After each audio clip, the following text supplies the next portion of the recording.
नवाबों के शहर हैदराबाद से निकली एक छोटी सी पार्टी जिसे लंदन से पढ़कर आए बैरिस्टर असदुद्दीन ओवैसी साहब ने आज उन ऊंचाइयों का रास्ता दिखा दिया जिससे देश की राष्ट्रीय स्तर की बड़ी बड़ी पार्टियां बौखलाई हुई है, जिसको कभी बीजेपी की बी टीम कहा गया, लेकिन आज मुस्लिम मेजोरिटी इलाकों में इतनी मजबूत पकड़ कर ली है इस पार्टी ने कि बिहार, महाराष्ट्र और उत्तर प्रदेश जैसे राज्यों में शानदार प्रदर्शन कर रही है। नाम है AIMIM और इस नाम से कुछ लोग डरते हैं क्योंकि ये पार्टी आज जमीनी स्तर पर संघर्ष कर लगातार देश की राजनीति में तीसरा ऑप्शन बन रही है। अस्सलाम वालेकुम दोस्तों, मैं हूं तरकीब नैयर, आप देख रहे हैं कलाम टाइम्स और आज हम इसी मुद्दे पर बात करने वाले हैं कि असदुद्दीन ओवैसी और उनकी पार्टी AIMIM देश की राजनीति में तीसरा ऑप्शन बन रहे हैं।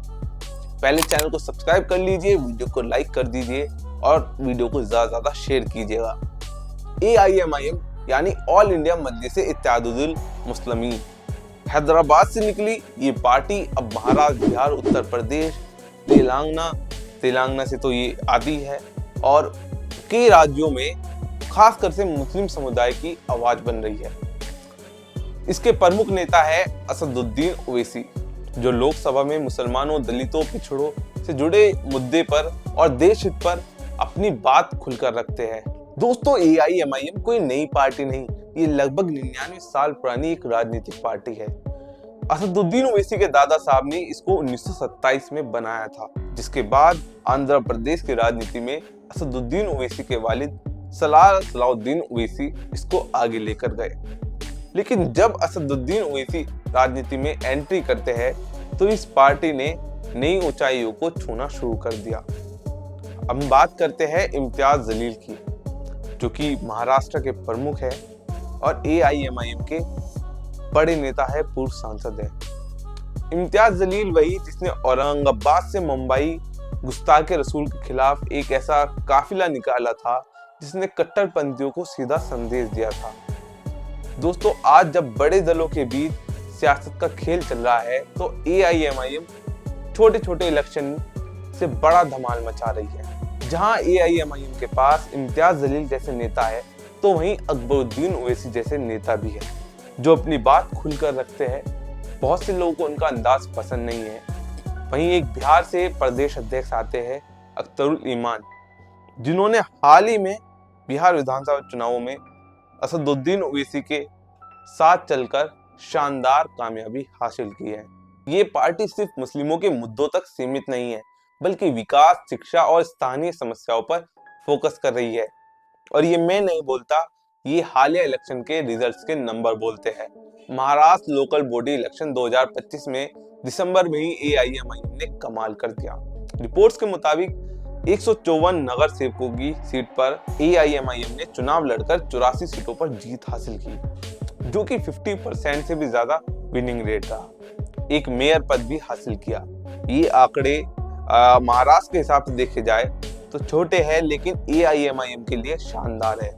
लेकिन हैरानी वाले नहीं, क्योंकि एक महीने ही पहले नवंबर 2025 में बिहार विधानसभा चुनावों में AIMIM ने शानदार प्रदर्शन किया। सीमांचल पार्टी का गढ़ साबित हुआ। 25 से 27 सीटों पर पार्टी लड़ी थी और करीब 2% के आसपास पूरे बिहार में वोट मिला। सिर्फ 25 से 27 सीटों पर भी लड़कर 5 सीटें जीत गई। 2 सीटें बहुत ही करीबी अंतर से हार गई।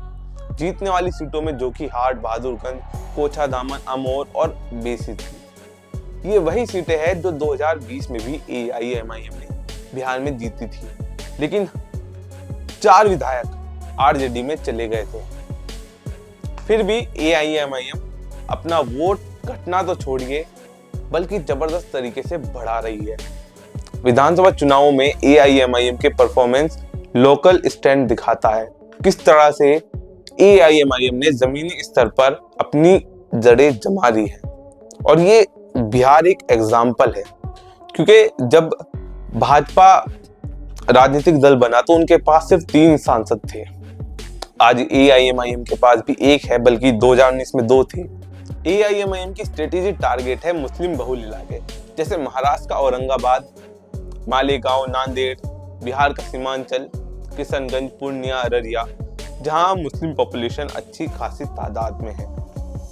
पार्टी ने अकेले चुनाव लड़ा, इंडिया ब्लॉक से बाहर रहकर रिस्क लिया, लेकिन कोर वोटरों ने एकजुटता से वोट दिया।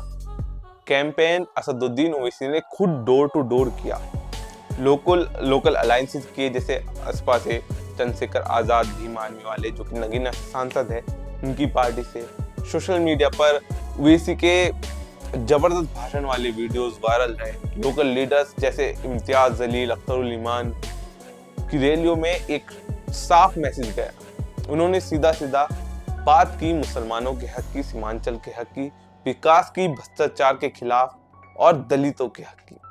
पार्टी की स्ट्रेंथ थी मजबूत केडर बेस और नौजवान वर्कर्स की हाई एनर्जी।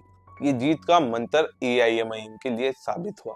लेकिन बिहार में ये सब चीजें तो थी, और अगर ऑल इंडिया में देखा जाए तो एआईएमआईएम की सबसे बड़ी वीकनेस है लिमिटेड फंडिंग। जैसे भाजपा, कांग्रेस, समाजवादी, टीएमसी ये बड़े राजनीतिक दल हैं तो इन्हें फंडिंग भी मिलती है, जिससे ये पार्टी अच्छे से चला पाते हैं। लेकिन असदुद्दीन ओवैसी साहब को इतनी फंडिंग नहीं मिलती, और हिंदू वोटर्स भी ना के बराबर ही मिलता है।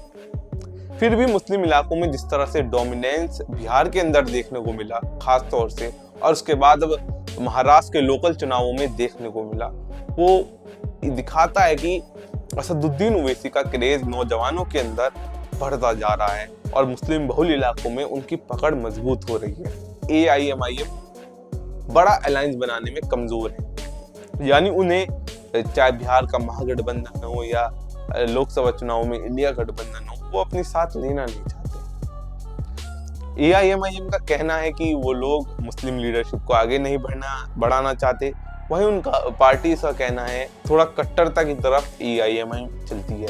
ओवरऑल इसीलिए मैं कह रहा हूँ कि असदुद्दीन ओवैसी की पार्टी एआईएमआईएम देश की राजनीति में तीसरा ऑप्शन बनती जा रही है। जब वक्फ की बात आती है तो वक्फ के साथ करीब करीब सभी विपक्ष के सांसद हैं वक्फ बिल के विरोध में, लेकिन जब वक्फ कमेटी या मुस्लिम पर्सनल लॉ बोर्ड के साथ कोई दिखता है तो वो असदुद्दीन ओवैसी हर जगह दिखते हैं, चाहे वो कोई विरोध प्रदर्शन दिल्ली के अंदर हो, कोलकाता के अंदर हो, लखनऊ के अंदर हो या फिर हैदराबाद के अंदर हो।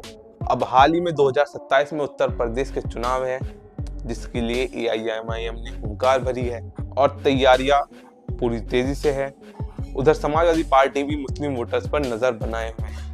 अगर एआईएमआईएम उत्तर प्रदेश, बंगाल में कुछ सीटें निकालने में कामयाब हो जाती है, क्योंकि इन स्टेट्स में मुस्लिम पॉपुलेशन अच्छी खासी है, तो ये कहना मुश्किल नहीं कि असदुद्दीन ओवैसी की पार्टी एआईएमआईएम देश की राजनीति में तीसरा ऑप्शन बन रहे हैं। दोस्तों, आपको क्या लगता है कमेंट बॉक्स में बताइएगा। मैं इसी के साथ अलविदा लेता हूँ। जय हिंद, जय भारत।